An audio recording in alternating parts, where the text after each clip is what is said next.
The arrival. The sun dipped below the horizon, casting golden light across the cities and forests of Earth. People were going about their ordinary lives, children laughing in playgrounds, workers finishing their shifts, families preparing dinner, when the sky itself seemed to tremble. A shimmer appeared, faint at first, like heat waves rising off a desert. Then it intensified. Across every major city, satellites and telescopes detected something extraordinary. An armada of alien ships, vast and luminous, entering Earth's atmosphere. Panic swept the globe. Governments activated defense protocols. Fighter jets scrambled from airbases. Satellites relayed real-time images of ships that defied human comprehension. Smooth, organic shapes that glowed with soft light, moving as if guided by thought rather than mechanics. At first, humanity expected war. Decades of science fiction and fear-mongering had prepared people to assume the worst. Headlines screamed, "Aliens in our SKY, prepare for invasion."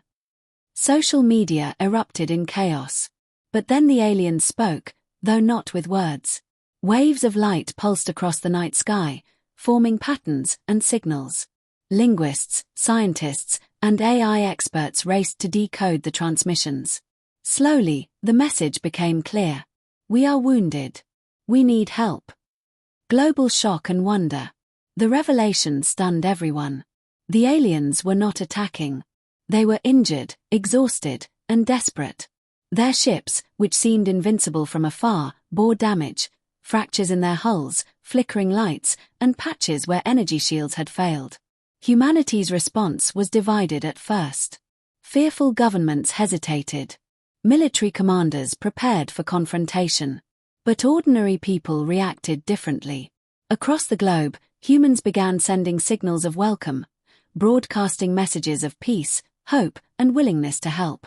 Children painted banners with alien symbols interpreted from the first decoded messages. "Welcome friends," they wrote.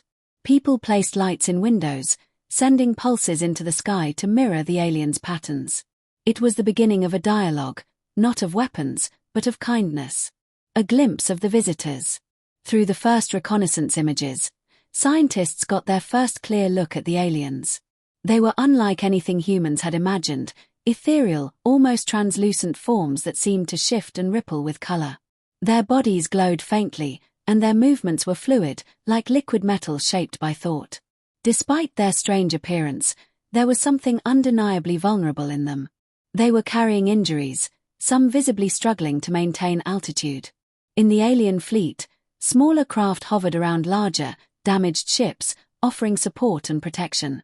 Dr. Lila Reyes, a linguist tasked with decoding their signals, whispered to her team. "They're scared. They're not dangerous, they're afraid and need help." The choice humanity faces. The world faced a critical moment. Military leaders argued for caution, insisting that any contact could be a trap. Political leaders debated sanctions, evacuations, and defensive measures. Yet the heart of humanity stirred differently. Ordinary citizens, scientists, and teachers saw the aliens' plight as a call to compassion. Across nations, volunteers prepared supplies, scientists built translation tools, and engineers drafted emergency plans for aid. Humanity had to decide, respond with fear or respond with kindness. In one small room at the United Nations, a translator addressed the assembly. "We do not know why they came, but they are asking for help. This is a moment to show the galaxy who we truly are. Will we respond with war, or will we respond with humanity?" The room fell silent. The question echoed across the world. A seed of hope. Meanwhile, across the planet, ordinary humans watched the night sky with wonder. Families stood on rooftops, children pointing at shimmering lights above. Elderly couples held hands, sharing stories of dreams they never thought would come true. The aliens' arrival was frightening, yes, but it was also a miracle. For the first time in human history, the world saw beings not as enemies, but as fellow travelers in need. And in that moment, something remarkable began to take root: hope. Hope that humanity could rise above fear. Hope that compassion could guide the actions of millions. Hope that even in the darkest uncertainty, humans could show the galaxy the best of themselves. The first message had been clear: we are wounded. We need help. The first human response, though, had yet to be decided, but already whispers of kindness were spreading like wildfire across the planet.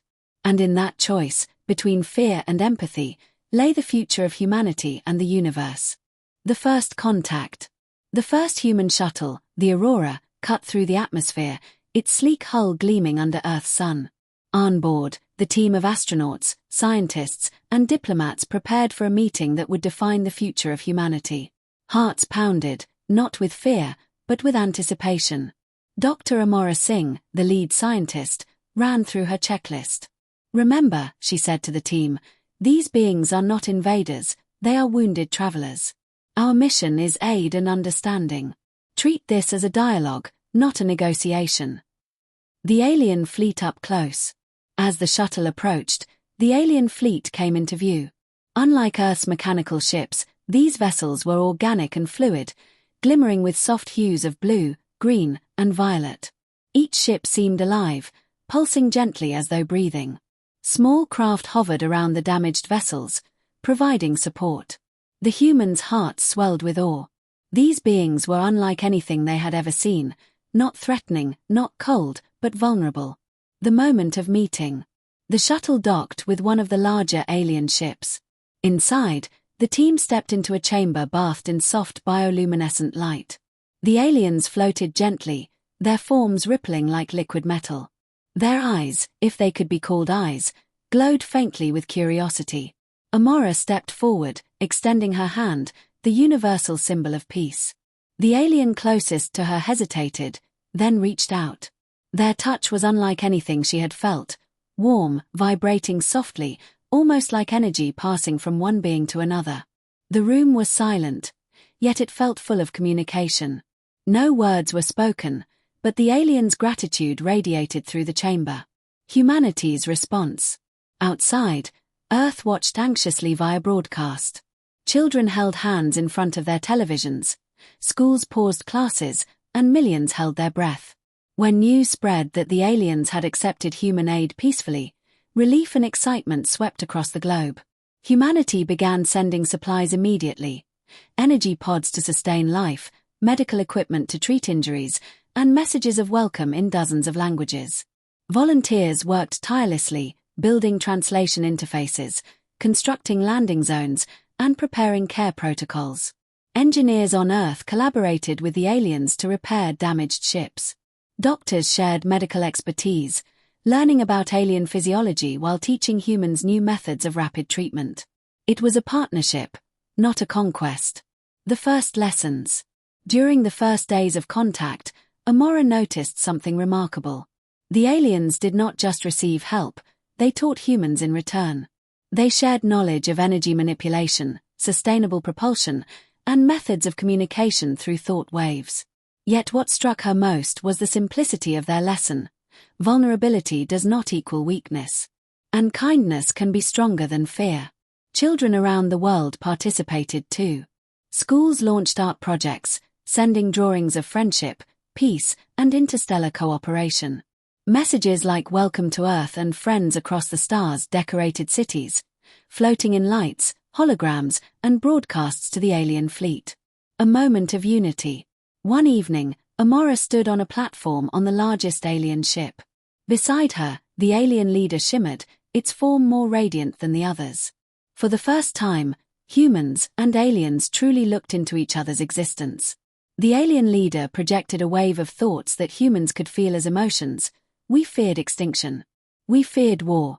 But you gave us hope. Humanity is unlike any species we have met. You are light. Tears filled Amora's eyes. This was not a battle, nor a conquest. This was friendship, the purest, most powerful kind. The world transforms. The first contact didn't just save a species, it changed humanity itself. People realized that courage is not only in weapons or power, it is in empathy. Generosity became a global movement. Countries shared resources, cultures exchanged knowledge, and the world began to work as one species, under one sky. For the first time in human history, Earth understood that it was not alone, and that humanity could shine not through dominance, but through kindness. The healing. The days turned into weeks, and what had begun as cautious contact blossomed into true collaboration. Humanity and the aliens worked side by side, not as separate species, but as partners united by mutual need and growing respect. On Earth, large landing platforms hummed with activity. Engineers, scientists, and volunteers moved in perfect synchrony with the aliens. Humans learned to read subtle energy flows from the ships, while aliens adapted quickly to human tools and machines. Where once there had been fear and misunderstanding, now there was purpose and hope. Repairing ships, restoring life. In the vast hangars of the global spaceports, humans repaired alien vessels. At first, their method seemed crude to the fluid, organic aliens. But the aliens were patient teachers. Slowly, human engineers understood the principles behind the glowing hulls, the energy conduits, and the gravity-defying propulsion. Meanwhile, medical teams collaborated with alien healers. Human doctors shared knowledge of surgery, disease control, and nutrition. Aliens responded with techniques that seemed almost magical to humans, gentle energy-based therapies that accelerated healing. Together, they treated both injuries and exhaustion, building trust with every pulse of light and every careful touch. Learning from each other. As the healing progressed, both species discovered the richness of their differences. Humans taught aliens about humor, art, and storytelling. Children from Earth painted murals, played music, and shared games, while alien youth shimmered and shifted in delight, mimicking sounds and movements with astonishing accuracy. The aliens, in turn, showed humans energy-based technology that could purify water instantly, generate food from minimal resources, and convert waste into sustainable energy. It was a revelation. The alien survival skills were advanced, but what humans offered, their empathy, creativity, and resilience, was equally powerful. The Festival of Healing. Weeks later, a festival was held to celebrate progress. Humans and aliens gathered on a giant platform above Earth's surface. Lights shimmered in all directions, casting rainbows across the sky. Music and harmonics from alien instruments intertwined with human songs. Children laughed, floating alongside small, playful alien forms. Dr. Amora Singh stood among the crowd, her heart swelling. She watched an alien healer perform a gentle energy ritual, while humans offered flowers and gifts. The entire scene radiated unity and gratitude. The alien leader spoke, not in words, but in a gentle pulse of thought that humans could understand. We came seeking survival. We found friendship. We found life. Humanity is unlike any species we have met. You are the light in the darkness. The shift in humanity. The impact on humans was profound. Governments, once wary, now prioritized global cooperation. Communities learned to trust each other across cultural and national divides. Ordinary people saw the power of simple acts. Kindness, patience, and willingness to help could change the course of history. Families who once lived isolated lives now volunteered at aid centers. Scientists collaborated across borders, sharing discoveries openly. Artists and musicians participated in interstellar projects, celebrating the bond with their alien friends. Humanity was evolving, not through conquest or dominance, but through empathy and collaboration. A bridge between worlds. By the end of the chapter, a new vision of the galaxy had taken shape. Humans and aliens worked together not just for survival, but for mutual growth and understanding. Space, once a realm of fear and mystery, now felt like a shared home. The healing was not just physical. It was cultural, emotional, and spiritual. Trust had been built, and the foundation for lifelong friendship had been laid. Earth had shown that when faced with the unknown, humanity's strength was not in weapons or fear, but in the power of kindness and cooperation. A new dawn.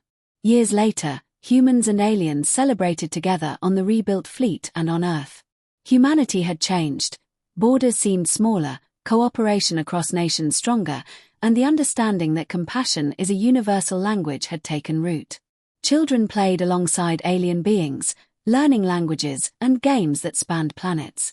Scientists collaborated on projects that would once have seemed impossible. The galaxy looked at Earth with curiosity, admiration, and hope. Humanity had answered the call not with weapons, but with kindness, and in doing so, reshaped the future of the stars.